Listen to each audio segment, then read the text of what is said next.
c'est dans le prolongement de mes visites que j'effectue chaque année avec la coopération internationale.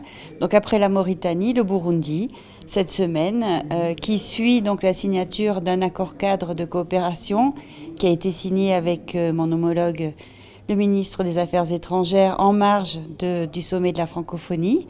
Et donc c'est la première visite ministérielle dans ce pays de coopération, un pays de coopération historique, puisque nous avons des projets ici depuis 2008. Et le but de cette visite, c'est effectivement de venir sur place, sur le terrain, rencontrer les acteurs de nos projets, en particulier des ONG internationales, des Nations Unies. Aujourd'hui, nous avons vu un projet de cantine scolaire qui est effectué avec le PAM, et puis aussi de voir bien évidemment les conséquences de ces projets, c'est-à-dire le sourire sur le visage des bénéficiaires. La ministre des Relations extérieures et de la coopération le mentionnait dans son interview. Le gouvernement princier veut s'appuyer sur des organisations onusiennes pour soutenir l'action de Monaco dans le pays, comme le Programme alimentaire mondial. Sur place, le gouvernement princier a réaffirmé son engagement. Le reportage de nos envoyés spéciaux, Émilie Rousseau et Olivier Bodello. Entouré par le Rwanda, la Tanzanie et la République démocratique du Congo, le Burundi est au cœur de l'Afrique. Un pays densément peuplé, un pays aux nombreuses ressources, mais aussi un pays fragilisé. Depuis 2008, la principauté intervient au Burundi, et ce dans différents domaines, la santé, l'éducation ou encore la sécurité alimentaire, des soutiens qui s'inscrivent dans les priorités nationales. Il y a bientôt 10 ans, la principauté a souhaité s'associer au Programme alimentaire mondial pour développer des cantines scolaires et ainsi assurer au moins un repas équilibré par jour aux enfants. Le Burundi possède un cadre d'orientation stratégique pour son développement, ce qu'on appelle la vision 2040, où on pense que le Burundi pourrait être un pays émergent, et la vision 2060, où on aspire à un pays développé.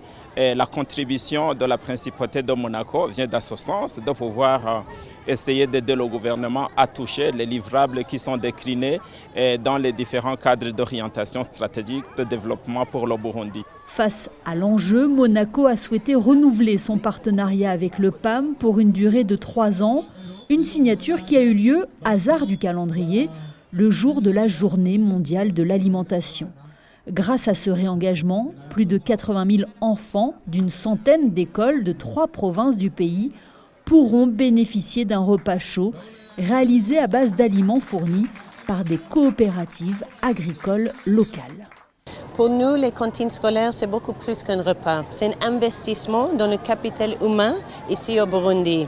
On voit que les enfants, ils apprennent mieux, mais aussi c'est un soutien pour les commerçants, les producteurs de cette communauté qui produisent le riz, le maïs, les champignons. On fait beaucoup d'attention pour la nutrition des enfants. Comme vous voyez, ils sont beaucoup.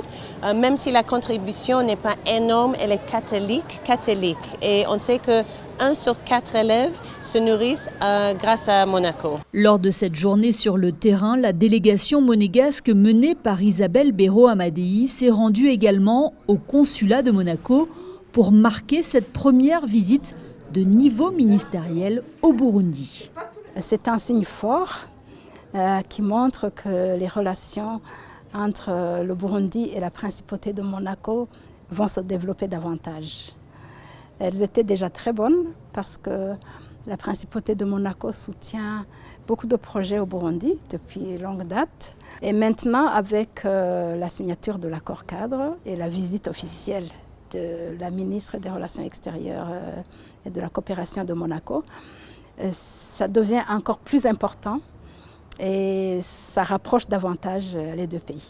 Et ces projets, la ministre des Relations extérieures et de la coopération va pouvoir les découvrir au fur et à mesure de sa visite au Burundi. Elle se rendra notamment dans le centre du pays, mais aussi à la frontière du Rwanda pour rencontrer les partenaires, suivre également les programmes soutenus par des organisations de solidarité internationale de Monaco et ainsi valoriser l'action de la principauté en faveur des populations vulnérables.